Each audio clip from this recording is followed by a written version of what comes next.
Rape की जो घटनाएं घट रही है उससे जो सामाजिक स्तर है वो घटता जा रहा है। अंकित, एक बड़ा सवाल यहाँ पर यह खड़ा हो रहा है कि आरोपियों को सजा तो तब मिलेगी जब पुलिस वाले ठीक से अपना काम करेंगे, क्योंकि इस घिनौने खेल में, इस घिनौने अपराध में पुलिस वाले खुद शामिल हैं। वो रेप की वारदातों को खुद अंजाम दे रहे हैं। देखिए, उत्तर प्रदेश की जो पुलिस है उसको सुधारने की आवश्यकता है, उनमें कुछ सिखाने की आवश्यकता है। जिस तरह से जो अपराध बढ़ रहे हैं, उस अपराध की घटनाओं में जो लगातार जो बढ़ोतरी हो रही है उसके साफ नजर आ रहा है कि उत्तर प्रदेश की जो पुलिस व्यवस्था है वो काफी कमजोर हो चुकी है, काफी लचर हो चुकी है, उसमें सुधार की आवश्यकता है। सबसे बड़ी बात यह है कि कई बार पुलिस सुधार आयोग की बात हुई, पुलिस के सुधारीकरण के लिए कई तरह के आदेश भी जारी हुए, लेकिन उसका सुधार जमीन स्तर पर नहीं हो पाया, जिसकी वजह से इस तरह की जो चीजें हैं वो बढ़ती चली गई। अंकित, सुधार की क्यों जरूरत आन पड़ी है? ये जो वर्दी वाले हैं, जिस तरीके से वर्दी को शर्मसार किया जा रहा है, जब ये वर्दी पहनते हैं तो भारत माता की कसम खाते हैं और कहते हैं कि हम देश की रक्षा करेंगे, हम लोगों की रक्षा करेंगे। वो कसम, वो वादे आखिर कहां है? क्यों इनकी बुद्धि भ्रष्ट होती जा रही है? बिल्कुल, निश्चित तौर से अगर हम बात करें, जिस तरह से जो सरकारी जो पुलिस सिपाही हैं उनको संविधान की एक शपथ दिलाई जाती है, जनता की रक्षा के वो सेवक होते हैं, रक्षा करने के लिए उनकी नियुक्ति की जाती है, लेकिन जिस तरह से जो अपराध का जो ग्राफ बढ़ रहा है उसमें उनका जो इन्वॉल्वमेंट बढ़ रहा है, उससे साफ नजर आ रहा है कि पुलिस को अभी पुलिस में सुधार की आवश्यकता है।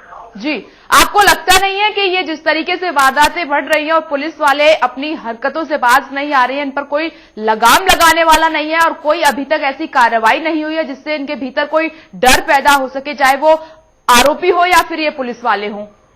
बिल्कुल, निश्चित तौर से जिस तरह से जो घटनाएं लगातार बढ़ती चली जा रही हैं उसमें कहीं ना कहीं साफ अंदेशा लगाया जा सकता है कि जो स्थानीय स्तर पर जो पुलिस की चूक होती है वो बढ़ती जा रही है। ऐसे में यह साफ है कि अगर पुलिस पे सुधार करना है तो निश्चित तौर से उस छोर से शुरुआत करनी होगी जिस छोर से पुलिस की शुरुआत होती है। पुलिसिंग किस तरह से होनी चाहिए, किस तरह से ड्यूटी होनी चाहिए, उनकी क्या जिम्मेदारियां होनी चाहिए, ये निचले स्तर पर तय होना चाहिए। अंकित, एक केस सामने निकल कर आया कि महिला अपने पति को छुड़ाने के लिए थाने जाती है और देर रात ये पुलिस वाले मिलकर उसके साथ रेप करते हैं। अब ये जो घटना सामने निकल कर आई है, इसने तो पूरे उत्तर प्रदेश को शर्मसार कर दिया है। इसमें सीएम को कहीं ना कहीं बड़े कदम उठाने की आवश्यकता है। बिल्कुल, अभी जो हाल ही में जो घटना सामने निकल के आई है हमीरपुर की, उसमें साफ हुआ है, उसमें कई तरह की इंक्वायरी भी हुई थी। इंक्वायरी में साफ हुआ है कि महिला अपने पति को छुड़ाने के लिए इस तरह से इलीगल आरोप लगाए थे, पुलिस वालों को आरोप लगाए थे। जिन पुलिस वालों को आरोप लगाए गए थे उनकी तत्काल गिरफ्तारी तो हुई, लेकिन जब ये पर्दाफाश हुआ इस पूरे प्रकरण का तो उनको तत्काल उनको छोड़ा भी गया और पूरी जानकारी से। अंकित, कार्रवाई क्या होती है? कार्रवाई ज्यादा से ज्यादा ये हो जाती है कि सस्पेंड कर दिया जाता है, लेकिन कोई ऐसा कदम नहीं उठाया जाता है कि इनके भीतर डर पैदा हो सके, क्योंकि लगातार आरोपियों का साथ दिया जाता है, उनके साथ मिलकर ये घिनौना खेल खेला जा रहा है। आखिर किसके दर पर जाएं लोग इंसाफ मांगने के लिए, क्योंकि पीड़ित परिवार लगातार पीड़ा से गुजर रहा है।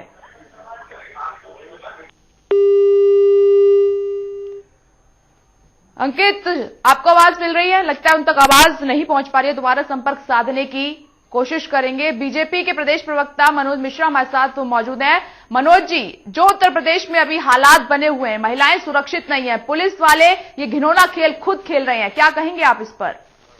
देखिए, यथा राजा तथा प्रजा इसमें होता है। राजा की इच्छा शक्ति कमजोर है, यानी कि मुख्यमंत्री की जो इलेक्टेड है उत्तर प्रदेश का, जनता ने बड़ी आशाओं के साथ चुना था और चूंकि उनकी इच्छा शक्ति, उनकी सरकार की इच्छा शक्ति रोकने की नहीं है, इसलिए ये इस तरह के आचरण और बलात्कार नहीं उत्तर प्रदेश में रुक पा रहे हैं। राजा की धमक होती है, शासक की धमक होती है, मुख्यमंत्री की धमक होती है, और अगर वो धमक से काम करते तो मजाल है कि उत्तर प्रदेश में पत्ता खटक जाता। आपके अधिकारी कह रहे हैं 10 बलात्कार हो रहे, उसकी आबादी का अनुपात से 22 होने चाहिए, इसका क्या मतलब है? उन्हें तत्काल निलंबित क्यों नहीं किया गया? थानों में बलात्कार हो रहे हैं, जिम्मेदार एसपी डीएम को क्यों नहीं माना गया? एसपी को, आईजी को, डीआईजी को, उनको जिम्मेदार क्यों नहीं माना गया? आप केवल दरोगा सस्पेंड कर देते हैं, आप केवल सिपाही सस्पेंड कर देते हैं और औचक निरीक्षण करते हैं। इससे थोड़े मनोज जी, सस्पेंड की तो बात छोड़िए, डीजीपी का बयान सामने ये निकल कर आता है कि ये तो रूटीन की घटनाएं हैं, गैर जिम्मेदाराना बयान। बिल्कुल, निश्चित तौर पर गैर जिम्मेदाराना बयान जिम्मेदार है। मुलायम सिंह जी कहे कि वो तो लड़के हैं, गलतियां हो जाती, संदेश क्या गया इसका? जी, आप बताइए, जनता के बीच क्या संदेश गया कि गलती हम कर सकते हैं, छोटी मोटी सजा मिलेगा, मुक्त हो जाएंगे? ये बयान ही जिम्मेदार है। मुख्यमंत्री जी एक पत्रकार से कहते हैं कि आप कैसे बचे हुए हैं, आप सुरक्षित तो हैं जी।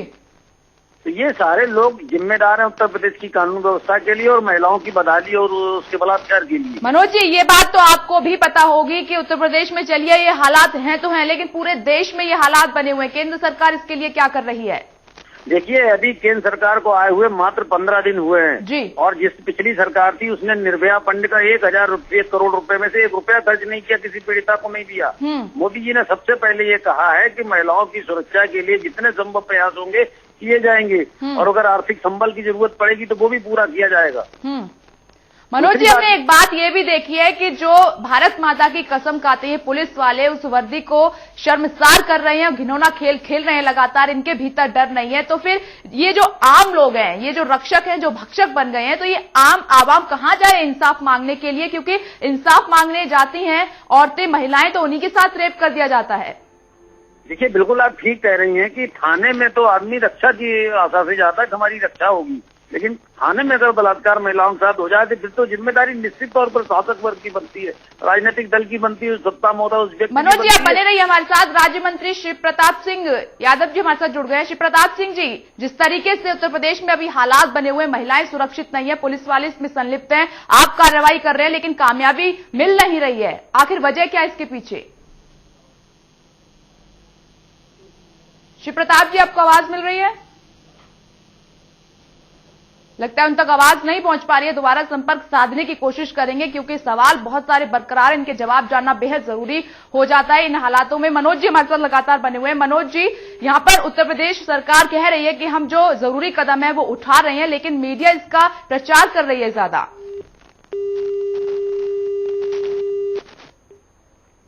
चलिए, उनके साथ भी संपर्क कट गया है, लेकिन सवाल यहां पर यह खड़ा हो रहा है कि जब जरूरी कदम उठाए जा रहे हैं तो आखिर कामयाबी क्यों नहीं मिल पा रही है? पर्दे के पीछे आखिर कौन लोग शामिल हैं जिसके चलते महिलाएं सुरक्षित नहीं है और दर दर भटक रही हैं? अगर पुलिस के द्वार पर महिलाएं पहुंच रही हैं तो उनके साथ रेप किया जा रहा है। आम आरोपी की तो बात छोड़ दीजिए, आज सबसे बड़े जो आरोपी बने हुए हैं वो पुलिस वाले बने हुए हैं। शिव प्रताप जी हमारे साथ फिर से जुड़ गए। शिव प्रताप जी, जिस तरीके से यूपी में हालात बने हुए हैं, बहू बेटियां सुरक्षित नहीं है, पुलिस वाले खुद ये गंदा खेल खेल रहे हैं, क्या कहेंगे आप? देखिए, ऐसा है, ये तो कहना गलत है कि बहू बेटियां सुरक्षित नहीं उत्तर प्रदेश में। कहां सुरक्षित हैं? इतने सारे मामले सामने निकल कर आए हैं और आप कह रहे हैं बहू बेटियां सुरक्षित हैं। नहीं, कितने मामले आए हैं? 7 मामले अभी हाल ही के दिनों में आए निकल कर। प्रदेश है, हम इसकी निंदा करते हैं जी। हम इसकी जो घटनाएं हो रही निंदा करते हैं, लेकिन निंदा करने से काम नहीं चलेगा ना। निंदा तो हर बार की जाती है समाज में। ये ग्लोबल है, देखिए अमेरिका में भी हो रहा है। चलिए, तो क्या आप उसी तर्ज पर काम करने की सोच रहे हैं कि जो हो रहा है होने दीजिए, हम कुछ नहीं करेंगे? मैं देखिए, ऐसा है, हम लोग भी ग्रामीण परिप्रेक्ष्य से जुड़े हैं और पहले गांव में एक तो पहली बात है कि शौचालय की व्यवस्था कम है, उसकी जरूरत है कि ज्यादा बनाया जाए जी, सचुरेट किया जाए। दूसरी बात है, पहले गांव में हम लोग भी छोटे थे, महिलाएं जो है ग्रुप में बनाकर जो है शौच के लिए जाती थी और उसके बाद कोई घटना नहीं होती थी। तो ये भी हमको देखना पड़ेगा सोशल इसमें, इसके बारे में। शिव प्रताप जी, आप ग्रुप की बात क्यों कह रहे हैं? क्योंकि देश आजाद है, ऐसे में क्या महिलाओं के पास आजादी नहीं है? आप ग्रुप की बात कर रहे हैं। इस टाइम में, मॉडर्न टाइम में आप ग्रुप बना के महिलाएं निकले क्या घर से बाहर किसी काम के लिए? नहीं, देखिए, आज लखनऊ में देख लिया, लखनऊ राजधानी कोई देख लिया 12-1 बजे रात को लड़कियां टहलती हैं, कोई खतरा नहीं है जी। अगर एक आध घटनाएं हो गई तो उसमें जो है उसमें कार्रवाई हो रही है। एक आध घटना की बात नहीं है, इसमें पुलिस वाले खुद शामिल हैं, कोई कार्रवाई क्यों नहीं की जा रही है? या तो आपको मामलों की जानकारी नहीं है या फिर जवाब आप देना नहीं चाहते हैं। इसमें तो देखिए, ऐसा है, ये सब घटनाएं होती है, इसके रोकने के लिए ये सुझाव है कैसे रुके। डीजीपी कहते हैं कि रूटीन की घटनाएं, कितना सही जवाब है ये? देखिए, ये वो वहाँ हमीरपुर में देखिए दरोगा को और सिपाहियों को जेल भेज दिया गया जी। डीजीपी कहते हैं कि रूटीन की घटनाएं। शिव प्रताप जी, मेरे सवाल का जवाब, ये रूटीन की घटनाएं नजर आती हैं आपको? और कार्रवाई की जा रही है, इसमें हम नहीं कह रहे कि मतलब ये घटनाएं निंदनीय है, इसकी जो है इसमें सख्त से सख्त कार्रवाई होनी चाहिए और हो रही है। शिव प्रताप जी, ये बहुत गैर जिम्मेदाराना बयान आप ऑन स्क्रीन दे रहे हैं कि कार्रवाई की जा रही है, लेकिन कार्रवाई कैसी कार्रवाई? महिलाएं सुरक्षित नहीं हो पा रही हैं इसमें। लगातार एक महिला जाती है थाने की पति को छुड़वाने के लिए देर रात और उसके साथ पुलिस वाले बलात्कार कर देते हैं और आप कह रहे हैं कि कार्रवाई हो रही है। लेकिन ये कहना कि महिलाएं सुरक्षित नहीं है एकदम एक गलत, ये बयानबाजी नहीं, अभी तो आपको सारे प्रश्न गलत नजर आएंगे क्योंकि अभी आपसे जवाब देते बन नहीं रहा है। बहुत बहुत शुक्रिया चैनल वन से बातचीत करने के लिए।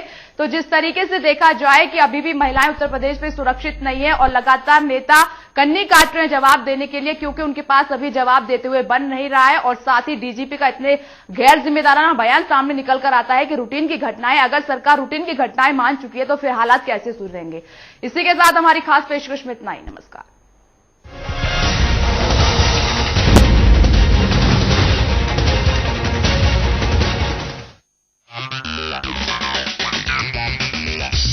सितारों की गपशप, ग्लैमर का तड़का, बॉक्स ऑफिस पर किसे मिली बम्पर ओपनिंग, तो किसका हुआ डब्बा गुल। बी टाउन की दुनिया से एंटरटेनमेंट का फुल डोज देखिए रोजाना मूवी मिर्च मसाला दोपहर 2:30 बजे सिर्फ चैनल वन पर। सियासत के भंडारों से निकला मुद्दा हो,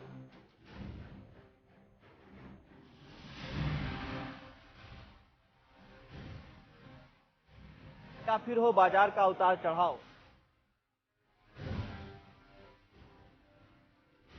कानून व्यवस्था का सवाल हो, या फिर हो आम आदमी की आवाज, सरकार का रिपोर्ट कार्ड हो, या फिर हो विपक्षी पार्टियों के आरोप,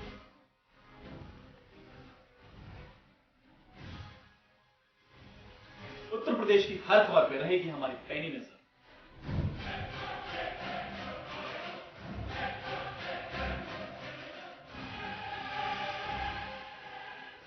एक मिनट 5 खबरों के प्रायोजक हैं डॉक्टर ऑर्थो, इतना असरदार कि अब दर्द भी घुटने टेकेगा।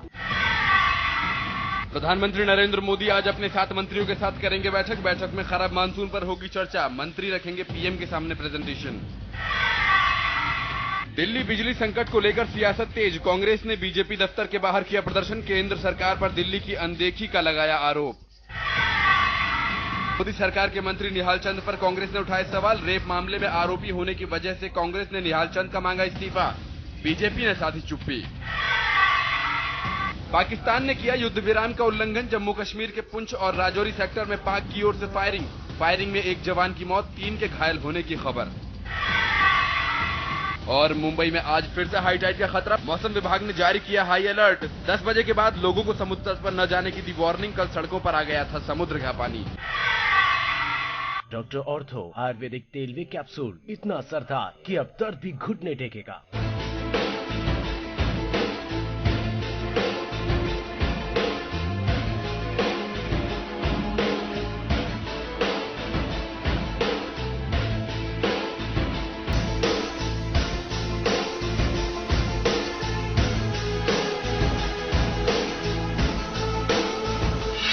देखिए खास बात ब्रजमोहन सिंह के साथ हर रविवार शाम 6 बजे सिर्फ चैनल वन न्यूज पर।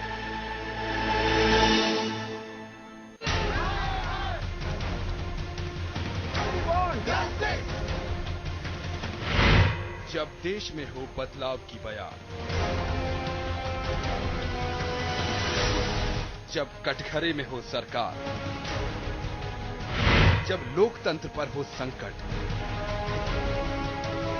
और जनता मांगे अधिकार, तो करनी होगी देश की बात।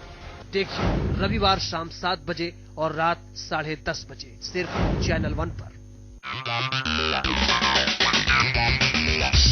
सितारों की गपशप, ग्लैमर का तड़का, बॉक्स ऑफिस पर किसे मिली बम्पर ओपनिंग, तो किसका हुआ डब्बा गुल। बी टाउन की दुनिया से एंटरटेनमेंट का फुल डोज देखिए रोजाना मूवी मिर्च मसाला दोपहर 2:30 बजे सिर्फ चैनल वन पर। सियासत के घरों से निकला मुद्दा हो।